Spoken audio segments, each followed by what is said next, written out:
আসসালামু আলাইকুম রহমতুল্লাহি ওবরকাতুহু। আলহামদুলিল্লাহ রবিল আলমিন ওসলাত ওসালাম আলা আশরফিল আম্বিয়া ওয়াল মুরসালিন নবিয়িনা মুহাম্মদ ওয়া আলা আলিহি ওয়া আসহাবিহি ওয়া মান তাবিআহুম বিইহসান ইলা ইয়াউমিদ্দিন। আম্মা বা'দ। قال الله سبحانه وتعالى في كلامه المجيد: أعوذ بالله من الشيطان الرجيم. يرفع الله الذين آمنوا والذين أوتوا العلم درجات. وقال سبحانه وتعالى: ইন্নামা ইয়াখশাল্লাহ মিন ইবাদিহিল উলামা। সুপ্রিয় দর্শক দিদি ভাই বোনেরা, শুরুতে আপনাদেরকে আমাদের একটি নিয়মিত আয়োজন ফতোয়া সমাধান এই প্রোগ্রামে স্বাগত জানাচ্ছি। প্রথমে আল্লাহ রাব্বুল আলামিনের অসংখ্য শুকরগুজার হচ্ছি, যিনি আমাদেরকে এই ধরনের একটি গুরুত্বপূর্ণ আয়োজনে অংশগ্রহণ করার সুযোগ দিয়েছেন।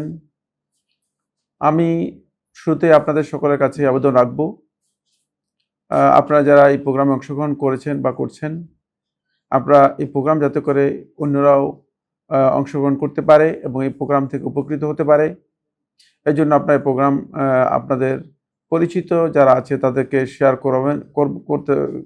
তাদেরকে শেয়ার করে দেবেন এবং প্রোগ্রামের সাথে অন্যদেরকে সংশ্লিষ্ট বা সম্পৃক্ত হওয়ার জন্য আপনারা সহযোগিতা করবেন। আপনারা জানেন যে বিষয়টি নিয়ে এখানে আলোচনা করে থাকি, সেটা হচ্ছে আমাদের গুরুত্বপূর্ণ এই প্রোগ্রামের বিষয়বস্তু হচ্ছে জীবন ঘনিষ্ঠ বিভিন্ন প্রশ্ন। আমি আশা করব ইনশাআল্লাহ তাআলা যারা অংশগ্রহণ করেছেন এবং যারা এই প্রোগ্রাম সম্পর্কে জানেন, আপনাদের জীবন ঘনিষ্ঠ যেই গুরুত্বপূর্ণ যে প্রশ্নগুলো আছে সেগুলো আপনারা পাঠাবেন। আমরা চেষ্টা করব আমাদের যদি এর উত্তর জানা থাকে আপনাদের সামনে সে উত্তর তুলে ধরার জন্য।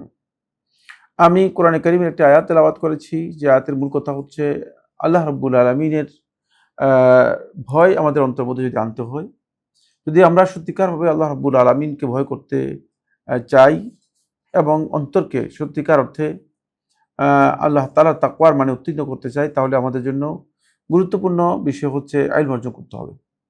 সুপ্রিয় দিনী ভাই বোনেরা, ইলম ছাড়া আল্লাহ তাআলা ভয় অর্জিত হয় না, এবং এই কারণেই আল্লাহ সুবহানাহু ওয়া তাআলা কোরআনে কারীমের মধ্যে সূরা ফাতিরে ইরশাদ করেছেন, ইন্নামা ইয়াখশাল্লাহ মিন ইবাদিল উলামা, যে আল্লাহর বান্দাদের মধ্য থেকে কেবলমাত্র যারা আলেম রয়েছে তারাই আল্লাহ রাব্বুল আলামিনকে ভয় করে থাকেন, আল্লাহ রাব্বুল আলামিনকে ভয় করে থাকেন।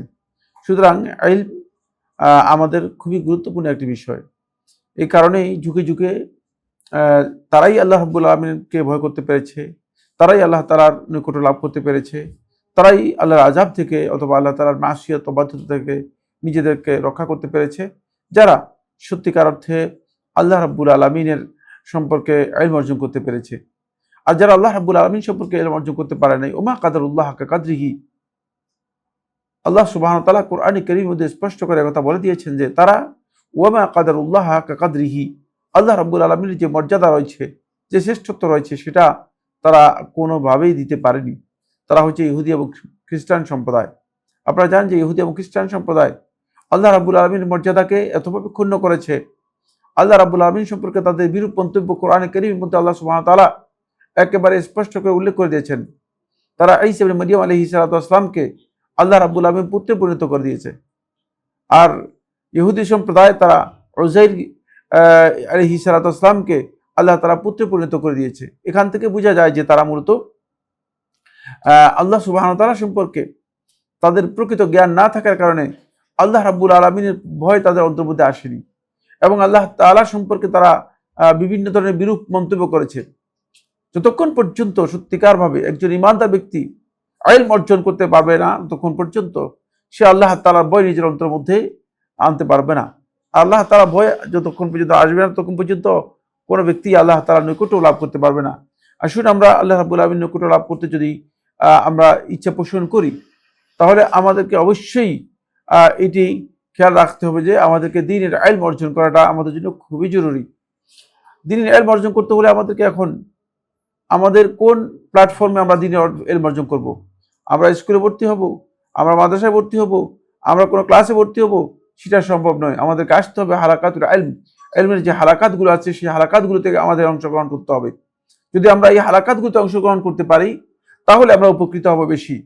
আপনারা জানেন যে আমরা বিভিন্ন জায়গায় আমাদের হালাকাত হয়ে থাকে, এবং বিভিন্ন হালাকাতে আমরা অত্যন্ত মৌলিক ইসলামের যে জ্ঞানগুলো আছে সেই বিষয়গুলো নিয়ে আলোচনা করে থাকি এবং আমরা চেষ্টা করে থাকি কোরআন এবং হাদিসের আলোকে যে সহি কথাগুলো আমরা জানতে পেরেছি, যে সহি কথাগুলো আমাদের কাছে আছে, সেগুলো যেন মানুষের কাছে পৌঁছাতে পারি, সেই মেসেজগুলো যেন আমরা মানুষের কাছে তুলে ধরতে পারি। আর সেই আলোকেই মূলত সেই মেসেজগুলো আমরা তুলে ধরার মাধ্যম হিসেবে আমাদের এই প্রোগ্রামগুলো আমরা অব্যাহতভাবে চালিয়ে যাচ্ছি। আসুন আজকে আপনাদের যে প্রশ্ন রয়েছে সেই প্রশ্নে এখন চলে যাচ্ছি। প্রশ্নের জগতে প্রথমে প্রশ্ন করেছেন এমডি মারুফ হাসান। আপনি প্রশ্ন করেছেন, প্রশ্ন আসসালামু আলাইকুম। ওয়ালাইকুম সালাম ওয়া রাহমাতুল্লাহি ওয়া বারাকাতুহু। প্রশ্ন, কোনো ব্যক্তি যদি সিয়ামে দাউদ রাখতে চায় সেক্ষেত্রে তার দিন নির্ধারণ কিভাবে শুরু করবে? জুমার দিন সিয়াম ছেড়ে দিতে হবে কিনা? প্রথম কথা হচ্ছে, এর জন্য নির্ধারিত কোনো নিয়ম রাসূলুল্লাহ সাল্লাল্লাহু আলাইহি ওয়াসাল্লামের কোনো হাদিস দ্বারা প্রমাণিত হয়নি। দ্বিতীয় হচ্ছে, জুমার দিন যদি সিয়াম পড়ে তাহলে সিয়াম রাখবে, ছাড়তে হবে না। জুমার দিন যদি সিয়াম পড়ে সিয়াম রাখবে, সিয়াম ছাড়তে হবে না। সেটা হচ্ছে তিনি একদিন সিয়াম পালন করবেন, একদিন ইফতার করবেন, অর্থাৎ একদিন সিয়াম রাখবেন না। একদিন সিয়াম পালন করবেন, একদিন সিয়াম রাখবেন না, এভাবে রাখবেন। তবে এই ক্ষেত্রে তার জন্য উত্তম হচ্ছে যে বিষয়টি, সেটা হলো এই যে তিনি দুটি মানহাজ ফলো করবেন একসাথে। সেটা হলো যাতে বৃহস্পতি এবং সোমবার সিয়ামটা তিনি পালন করতে পারেন, পাশাপাশি জুমা এবং শনিবারের যে দিনগুলো আছে সেগুলোকে বাদ দিয়ে যদি তিনি সিয়ামটা মেনটেন করতে পারেন, একদিন সিয়াম পালন করবেন আর একদিন সিয়াম পালন করবেন, এটা তার জন্য উত্তম হতে পারে। তবে এই বিষয়ে নির্ধারিত কোনো নিয়ম সুস্পষ্টভাবে রাসূলুল্লাহ সাল্লাল্লাহু আলাইহি ওয়াসাল্লামের কোনো হাদিসের মধ্যে আসেনি। সুতরাং যে কোনোভাবেই আপনি সেই নিয়ম সেই সিয়াম পালন করতে পারেন। একদিন সিয়াম পালন করবেন আর একদিন সিয়াম পালন করবেন না বা সিয়াম রাখবেন না। তবে সেই ক্ষেত্রে চেষ্টা করবে যারা বৃহস্পতি এবং সোমবার এই দুই দিনের সিয়াম পালন করতে, যাতে করে রাসূলুল্লাহ সাল্লাল্লাহু আলাইহি ওয়াসাল্লামের এই সুন্নাহ একসাথে আমল করা যায়। প্রশ্ন করেছেন শাহনাজ উদ্দিন শেখ। শাহনামাজ উদ্দিন শেখ প্রশ্ন, আসসালামু আলাইকুম ওয়া রাহমাতুল্লাহি ওয়া বারাকাতুহু। ওয়ালাইকুম আসসালাম ওয়া রাহমাতুল্লাহি ওয়া বারাকাতুহু। সম্মানিত শেখ, আমি মহারাষ্ট্রে থাকে। আমার প্রশ্ন হচ্ছে, জায়ফল জয়ত্রী এগুলো খাওয়া কি জায়েজ না জায়েজ? কারণ এগুলো সাধারণত বিরিয়ানি তৈরি করতে ব্যবহার হয়, এগুলোর ভেতর কি মাদকতা আছে? দয়া করে জানাবেন ইনশাআল্লাহ। জাযাকাল্লাহ খায়ের। জয়ফল জয়ত্রী নিয়ে আলেমদের মধ্যে ইখতিলাফ রয়েছে। হাম্বলি মাযহাবের উলামায়ে কেরাম জয়ফল এবং জয়ত্রী খাওয়ার ব্যাপারে তারা হারাম বলেছেন, কিন্তু তাদের সময় যে গবেষণা করা হয়েছে সেটা হচ্ছে জয়ফল জয়ত্রীর মধ্যে তারা দেখেছেন যে এক প্রকারের মাদকতা রয়েছে বা মাদকতা আছে। এটা গবেষণার মাধ্যমে তারা তখনকার সময় গবেষণা ছিল না, মানুষের বক্তব্যের মাধ্যমে এটা তারা জেনেছেন। ফলে হাম্বলি মাযহাবের উলামায়ে কেরামদের মধ্যে এবং হাম্বলি মাযহাবের বক্তব্য এটাই, সেটা হলো এই যে জয়ফল জয়ত্রী খাওয়া হারাম, এতে মাদকতা আছে। কিন্তু অন্যান্য আলেমরা বলেছেন যে না, জয়ফল জয়ত্রী এর মধ্যে যেহেতু এটা শুধুমাত্র মশলা হিসেবে ব্যবহার করা হয়ে থাকে এবং এটা খাবারের মধ্যে দেওয়া হয়ে থাকে খুবই স্বল্প পরিমাণে, খাবারের মধ্যে এত স্বল্প পরিমাণে দেওয়া হয়ে থাকে যেটা খাবারকে কোনোভাবেই মাদকতা তো প্রশ্নই আসে না, কোনো দিক থেকে খাবারের মধ্যে কোনো এর প্রভাব হয় না। সুতরাং এটা খাওয়া জায়েজ রয়েছে। বিশুদ্ধ বক্তব্য হচ্ছে পরবর্তী সময় এটা ল্যাব টেস্ট করা হয়েছে, পরবর্তী সময় এর ল্যাব টেস্ট করা হয়েছে। ল্যাব টেস্ট করার মাধ্যমে এটা প্রমাণিত হয়েছে যে এখানে কোনো ধরনের মাদকতা নেই। আসলে এটা এক প্রকারের প্রত্যেকটা বস্তুর মধ্যেই আমরা জানি যে আমরা আঙ্গুর মধ্যে মাদকতা আছে, তারপরে খেজুরের মধ্যে মাদকতা আছে, এবং আঙ্গুর থেকে মদ তৈরি করা হতো, এটা তো পৃথিবীর ইতিহাসে প্রমাণিত। তো ভাতের মধ্যে মাদকতা আছে, ভাত থেকে মদ, পুরাতন মদ, তারপরে বাংলা মদ তৈরি করা হয়ে থাকে। কিন্তু এই জন্য কি ভাত খাওয়া হারামকে বলেছে? বলে নাই। কারণ এটা মদের পর্যায়ে আসে না। মাদকতা থাকলেই সেটা হারাম হয়ে যাবে, এই বক্তব্য শুদ্ধ নয়। আর দ্বিতীয়ত, জয়ফল জয়ত্রীর বিষয়ে যেটা সাব্যস্ত হয়েছে সেটা হচ্ছে এটা ল্যাব টেস্ট করে প্রমাণিত হয়েছে যে এর মধ্যে ওই মাদকতা নেই যে মাদকতার কারণে বলা যেতে পারে যে এটি খাওয়া হারাম হতে পারে। আর এই কারণ হারাম করা হয়েছে যেটা, সেটা হচ্ছে ওই মাদকতা যেটা পরিপূর্ণরূপে মাদকতা যার মধ্যে রয়েছে সেটা কম খাওয়াও হারাম, বেশি খাওয়াও হারাম। সুতরাং যেটা কম খেলে বেশি খেলে মাদকতা আসে এবং মাদকতা সরাসরি হয়ে থাকে, সেটা কম খেলেও মাদকতা আসার কারণে সেটা কম খাওয়াও হারাম। সেটা হচ্ছে মদের ব্যাপারে যে কথা রাসূলুল্লাহ সাল্লাল্লাহু আলাইহি ওয়াসাল্লাম মা আসকারা কাসিরুহু ফাকালিলুহু হারাম, যেটার মানে অধিক পান করলে যেটা মাদকতা সৃষ্টি করে থাকে, সেটার কম পান করলেও সেটাও হারাম হবে। কিন্তু এটা জয়ফল জয়ত্রীর মধ্যে মূলত আসে না, তার কারণ যেটি খাবার হিসেবে ব্যবহার করা হয় থাকে খাবারের সুগন্ধির জন্য, অথবা খাবারকে মানে ভালোভাবে যেন হয় সেটা মজে, এর জন্য মূলত ব্যবহার করা হয় থাকে, খাবারের মধ্যে একটু সুগন্ধি তৈরি হয়ে থাকে। এছাড়া এখানে অতিরিক্ত কোনো বিষয় যুক্ত নেই। আর এর মাত্রা এমন সামান্য পর্যায়ের যে এতে মদের কোনো বিষয় বা মাদকতার কোনো বিষয় এর সাথে যুক্ত হবে না। প্রশ্ন করেছে নাজমুল হুদা। আপনার প্রশ্ন হচ্ছে, আসসালামু আলাইকুম শেখ। ওয়ালাইকুম সালাম রহমতুল্লাহ বারকাতুহু। প্রশ্ন, ইরানের রাফেজি শিয়ার সর্বোচ্চ ধর্মীয় নেতার জানাজা সরকারি বিরোধী দলের শীর্ষ নেতারা উপস্থিত হবে। এখন আমার প্রশ্ন হলো, তার জানাজায় কোনো মুসলিম অংশগ্রহণ করতে পারবে কি, বা রাফেজি শিয়া জানাজায় কোনো মুসলিম অংশগ্রহণ করলে তার গুনাহ হবে কি? কোনো মুসলিমের জন্য জায়েজ নেই রাফেজি শিয়াদের ধর্মীয় যে নেতা রয়েছে তার জানাজা অংশগ্রহণ করা, কোনো মুসলিমের জন্য জায়েজ নেই, সে মুসলিম অংশগ্রহণ করতে পারবে না। কিন্তু যেটা প্রশ্ন করেছেন সেটা ভিন্ন বিষয়। সে বিষয়টি আসলে শুধুমাত্র জানাজা অংশগ্রহণ করার সাথে সম্পৃক্ত নয়। এটা আপনাকে বুঝতে হবে। সেটা হচ্ছে এই যে, যদি রাষ্ট্রীয়ভাবে তাদের অংশগ্রহণ করার বিষয়টি প্রয়োজন হয় রাষ্ট্রীয় কারণে, তাহলে শুধুমাত্র তারা জানাজার মানে ওই আনুষ্ঠানিকতায় অংশগ্রহণ করবে, কিন্তু তার জন্য কোনো প্রকার দোয়া করতে পারবে না। কারণ এই ব্যক্তি তার আকীদাগত দিক থেকে সে কাফির এবং মুশরিক, তার আকীদা সুস্পষ্ট শিরকি আকীদা এবং কুফরি আকীদা ছিল, এটি প্রমাণিত, এটা বিশ্ববাসী জানে এবং তার লিখিত বই থেকেও প্রমাণিত। সুতরাং তার জন্য কোনো অবস্থায় কোনো মুসলিম দোয়া করতে পারবে না, তার জন্য দোয়া করা জায়েজ নেই। কিন্তু রাষ্ট্রীয় আনুষ্ঠানিকতার জন্য যদি হয়ে থাকে, তাহলে আনুষ্ঠানিকতার বিষয়টি শুধুমাত্র আনুষ্ঠানিকতায় যদি কেউ অংশগ্রহণ করতে বাধ্য হয়ে থাকে, সেটাকে বাধ্যবাধকতা আছে কি না সেটা রাষ্ট্র অথবা সরকার বুঝবে, সে সম্পর্কে আমার জানা নেই। আমি মনে করে থাকি যে রাষ্ট্র অথবা সরকারের বাধ্যবাধকতার বিষয়টি কতটুকু আছে সেটা তারাই বিবেচনা করবে। যদি বাধ্যবাধকতা না থাকে, সেক্ষেত্রে তারা অংশগ্রহণ না করাটাই তাদের জন্য উত্তম। কারণ এই ব্যক্তির জানাজা মূলত এটা কোন প্রকারের জানাজা সেটা আমাদের জানা নেই। কত সালে কখন মারা গিয়েছে, কত বছর কত মাস আগে, মারা যাওয়ার পরে আজকের দিন পর্যন্ত জানাজা হচ্ছে না, হয়নি। সুতরাং এখান থেকে বোঝা যাচ্ছে যে মূলত এটা জানাজা নয়, এটা হচ্ছে মূলত একটা রাজনৈতিক উদ্দেশ্য প্রণোদিত একটি আনুষ্ঠানিকতা, আর কিছুই না। প্রশ্ন করেছেন এমডি সরওয়ার আহমেদ তানবীর। প্রশ্ন হচ্ছে, আসসালামু আলাইকুম ওরহমতুল্লাহি ওবরকাতুহু। ওয়ালাইকুম সালাম ওরহমতুল্লাহি ওবরকাতুহু। সম্মানিত শেখ, প্রশ্ন, কোনো বেদাতির কাছে হতে ইলম অর্জন করা যাবে কি, মানে কোরআন শিক্ষা? আমরা যেখানে বসবাস করি সেখানে আহলে হাদিস বলতেই নেই, এখন জ্ঞান অর্জন করব কোথায় হতে? শেখ উত্তর দিয়ে উপকৃত করবেন, আল্লাহ তাআলা আপনাদের উত্তম প্রতিদান দান করুন। হ্যাঁ, কোনো ব্যক্তি যদি এমন হয় যে তার কিছু বেদাত রয়েছে কিন্তু তিনি কোরআন শিক্ষা দেন, তার কাছ থেকে কোরআন শিক্ষা গ্রহণ করা যায় জায়েজ নয়। তবে তার কাছ থেকে যে যদি আপনি জানেন যে সে বেদাতি, তার বেদাত থেকে সতর্ক থাকবেন এবং দূরে থাকবেন। কোন অবস্থায় তিনি বেদাতি যে সমস্ত কথাবার্তা বলবে সেগুলো গ্রহণ করতে পারবেন না। যেহেতু আপনি যারা আপনাকে দিন শিক্ষা দিবে অথবা দিন শিক্ষা দেয়া যাদের কাছ থেকে দিন শিক্ষা নেওয়ার মতো আপনার সুযোগ আছে, তাদেরকে আপনি হাতের কাছে পাচ্ছেন না। আপনি তো দিন শিখতে হবে, দিন শেখার জন্য আপনাকে এছাড়া আর কোনো উপায় নেই। তাহলে আপনি সেক্ষেত্রে এই ব্যক্তির কাছে কোরআন শিক্ষা গ্রহণ করতে পারেন, কিন্তু সতর্কতার সাথে। অবশ্যই খেয়াল রাখতে হবে যে যেহেতু আপনি নিশ্চিত হয়েছেন যে এই ব্যক্তি বেদাত এবং এই বেদাত করে থাকে, যদি এমনটা নিশ্চিত হয়ে থাকেন তাহলে তার কাছে কোরআন শিক্ষা করতে কোনো বাধা নেই। কারণ আপনি জানেন যেহেতু বেদাতি, তাহলে তার বেদাত আপনার উপর কোনোভাবেই প্রভাব বিস্তার করবে না। কারণ কোনো ব্যক্তি যখন শত্রু সম্পর্কে জেনে যায়, তাহলে সেই শত্রুর ব্যাপারে সতর্কতা অবলম্বন করেই শত্রুর সাথে আচরণ করবে। সেক্ষেত্রে শত্রুর সাথে যদি সে সফর করে, তাহলেও কিন্তু সে অত্যন্ত সতর্ক থাকবে যে শত্রু কোনো দিক থেকে তাকে আক্রমণ করে কিনা।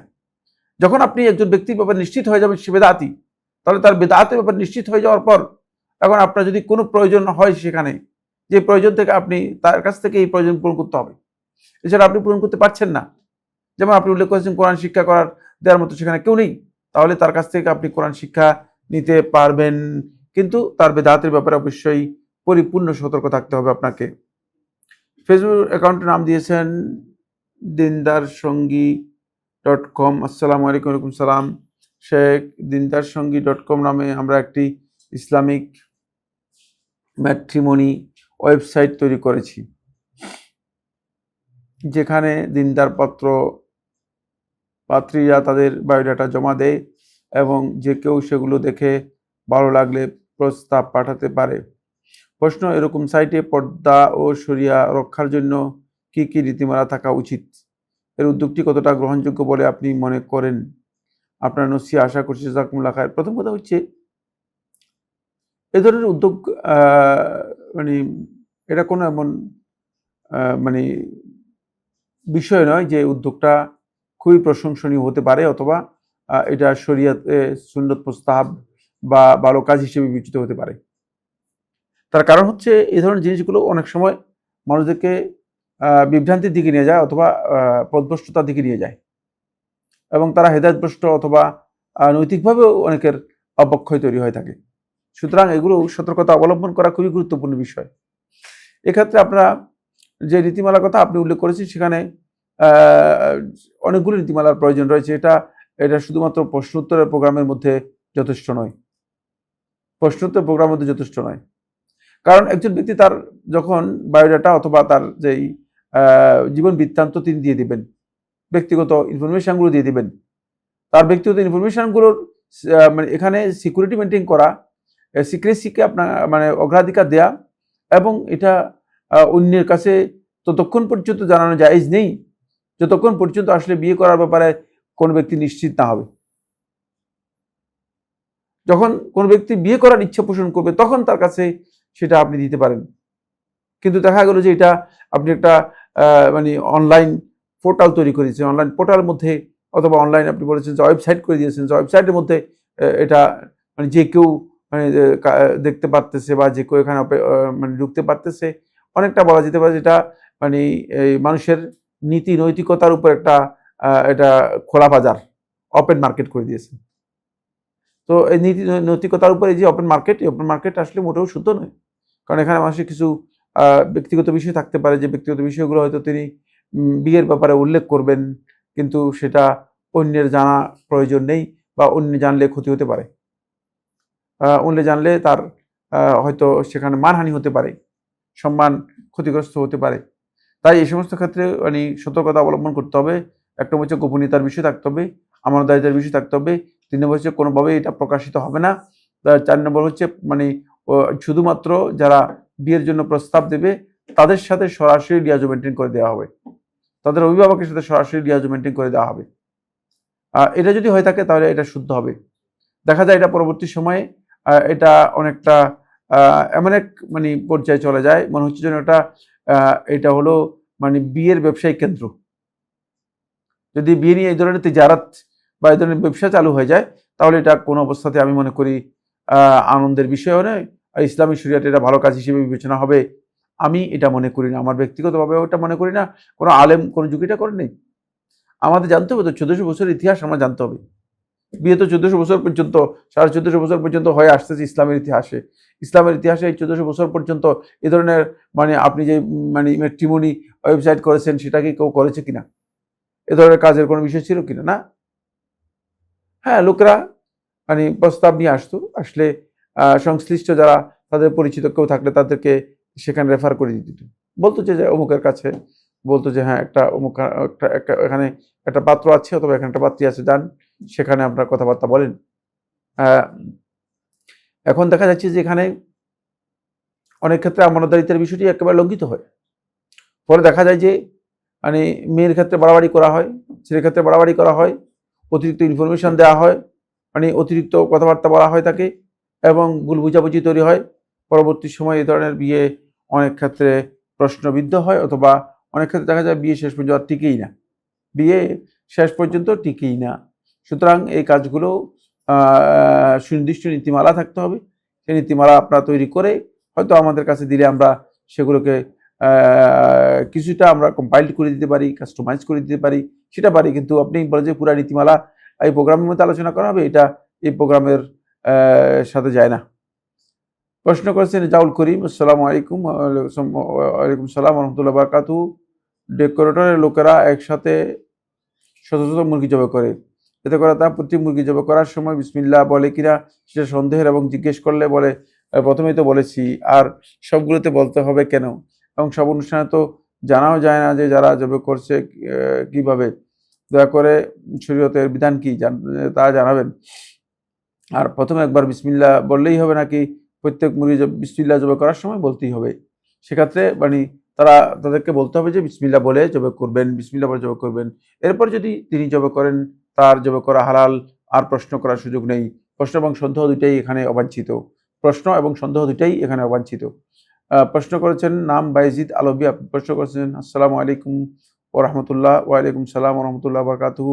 যারা বলে রাসূল সাল্লাল্লাহু আলাইহি ওয়াসাল্লাম সর্বশেষ যে আমলগুলো করেছেন সেগুলোই সুন্নাত, তাদের বিষয়ে আমাদের অবস্থান কি হবে? তাদের সাথে কি বন্ধুত্ব করা যাবে? বন্ধুত্ব করতে কোনো ইসলামী শরীয়তে কোনো বাধা নেই। আর রাসূল সাল্লাল্লাহু আলাইহি ওয়াসাল্লাম সর্বশেষ যে আমলগুলো করেছেন সেগুলো সুন্নাত। এই বক্তব্যের কোনো ভিত্তি আছে আমার জানা নেই। এটা একটা ভুয়া বক্তব্য অথবা বিভ্রান্তিকর বক্তব্য।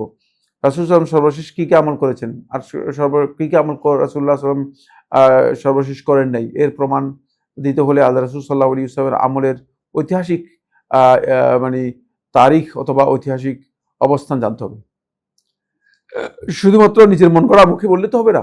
আমি বলবো যে এটা রাসূলুল্লাহ সাল্লাল্লাহু আলাইহি ওয়াসাল্লামের সর্বশেষ আমল, এটা কি সঠিক হবে?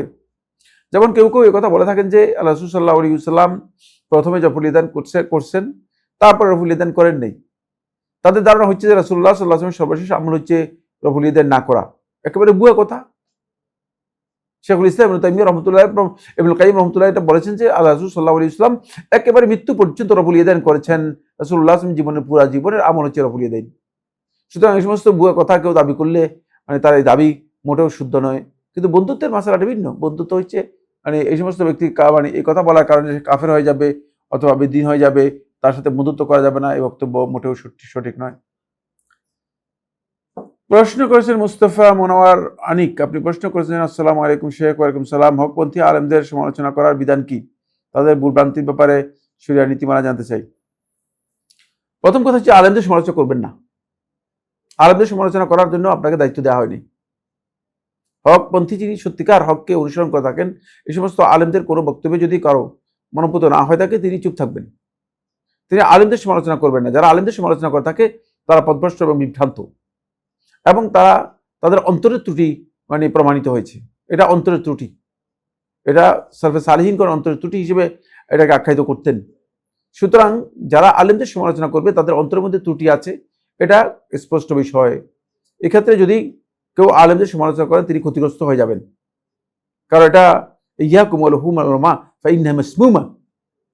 ইয়াকুম, তোমার সতর্ক হও আলেমদের গোশত খেতে, কারণ আলেমদের গোশত এটা খেয়ে হজম করতে পারবেন না। আলেমদের গোশত খেয়ে হজম করতে পারবেন না। আলেমের গোশত হচ্ছে ফাইন্নাহা মাসমুমা, এটি হচ্ছে মাসমুমা, বিষাক্ত বিষাক্ত। এই গোশত খেতে যারা চেষ্টা করতেছেন তারা ক্ষতিগ্রস্ত হবেন। অনেককে দেখা যায় নিজে মনে হচ্ছে অনেক বড় বুজুর্গ হয়ে গেছেন, কিচ্ছু আর নেই। কোনো সময় আলেমদের সমালোচনা করবেন না। আলেমদের ব্যাপারে সতর্কতা অবলম্বন করবেন। খবরদার, যারা আলেমদের ব্যাপারে সতর্কতা অবলম্বন করবে না তারা পথভ্রষ্ট, বিভ্রান্ত। 2 নম্বর হচ্ছে তাদের ভুলভ্রান্তির ব্যাপারে তাদের ভুল ভ্রান্তি যদি সেই ভুলভ্রান্তির পদ্ধতির উপর নির্ভর করবে, তাদের কোনো আকীদাগত ভুল হলে তাহলে যদি তাকে সংশোধন করার কোনো সুযোগ থাকে তার সাথে সরাসরি আলোচনা করতে পারেন। আর যদি সংশোধন করার সুযোগ না থাকে তাহলে কমন আলোচনা করবেন। সেটা হচ্ছে সুনির্দিষ্টভাবে তাকে নির্ধারিত করে আলোচনা করবেন না, বরং কমন আলোচনা করবেন। কমন আলোচনা কি? কমন আলোচনা হচ্ছে যে জেনারেলি বলবেন যে এই বক্তব্য আমরা অনেক সময় শুনি, এই বক্তব্যের সঠিক বক্তব্য হচ্ছে এটি, বা এ কথা সঠিক নয়, সঠিক কথা হচ্ছে এটি। তাহলে সঠিক কথাকে নির্ধারণ করে দিবেন। কোনোভাবেই কোনো নির্দিষ্ট আলেমকে নির্ধারণ করে ওই আলেমকে কোনোভাবেই গালিগালাজ করা, ওই আলেমের প্রতি কটূক্তি করা, এটি করতে চেষ্টা করবেন না, এবং এটা আপনার কাজ নয়। প্রশ্ন করেছে বিলাল বিন আব্দুস সাত্তার, প্রশ্ন করেছে আসসালামু আলাইকুম। ওয়ালাইকুম সালাম শেখ। আগের প্রশ্নের উত্তরের জন্য আল্লাহ পাক আপনাকে উত্তম প্রতিদান দান করুন, আমিন। আমার প্রশ্ন হলো, জনক বক্তা বলেছেন যে ইবনে মাসউদের দ্বিতীয় নাকি সূরা ফালাক নাসকে কোরআনে অন্তর্ভুক্ত মনে করতেন না, এই কথা কতটুকু সঠিক? না, তার এই বক্তব্য সঠিক নয়। এটা হাদিসের মধ্যে রয়েছে, আব্দুল্লাহ ইবনে মাসউদ রাদিয়াল্লাহু তাআলা যেটা মনে করতেন সেটা হচ্ছে এই যে মুআওয়াযাতান, এই দুইটা নাজিল হয়েছে, এটা মানে রাসূলুল্লাহ সাল্লাল্লাহু আলাইহি ওয়াসাল্লাম রুকিয়া হিসেবে। এই কারণে আব্দুল্লাহ ইবনে মাসউদ রাদিয়াল্লাহু তাআলা মনে করতেন যে এটা রুকিয়া হিসেবে মানে আল্লাহ নাজিল হয়েছে, এটা মানে কোরআন এর পরিপূর্ণ অংশ কিনা। আব্দুল্লাহ ইবনে মাসউদ রাদিয়াল্লাহু তাআলা এই বিষয়ে মানে সন্দেহান ছিলেন। কিন্তু যখন সাহাবায়ে কেরাম কোরআন সংকলন করেছেন, তখন আব্দুল্লাহ ইবনে মাসউদ রাদিয়াল্লাহু তাআলা সেই কমিটির মধ্যে ছিলেন। পরবর্তীতে কোরআন সংকলন করার সময় যায়েদ ইবনে সাবিত রাদিয়াল্লাহু তাআলা এটা প্রমাণিত হয়েছে যে সাহাবায়ে কেরাম রাসূলুল্লাহ সাল্লাল্লাহু আলাইহি ওয়াসাল্লাম মুসহাফ থেকে এটা প্রমাণ করেছেন যে এটা আল্লাহ রাসূল সাল্লাল্লাহু আলাইহি ওয়াসাল্লাম কোরআনের মধ্যে অন্তর্ভুক্ত করেছেন, এটা কোরআন। তাহলে বোঝা গেল ওই বর্ণনাটুকু কোরআনের, এটা আব্দুল্লাহ ইবনে মাসউদের জন্য আগের বর্ণনা ছিল। কোরআন সংকলনের মাধ্যমে এই বর্ণনা স্পষ্ট হয়ে গেছে। আর কোরআন সংকলনের যে কমিটি রয়েছে সেখানে আব্দুল্লাহ ইবনে মাসউদ রাদিয়াল্লাহু ছিলেন, আব্দুল্লাহ ইবনে মাসউদ রাদিয়াল্লাহু তাদের মধ্যে অন্তর্ভুক্ত ছিলেন। প্রশ্ন করেছেন ইকবাল হুসাইন। ইকবাল হুসাইন প্রশ্ন, আসসালামু আলাইকুম। ওয়ালাইকুম সালাম।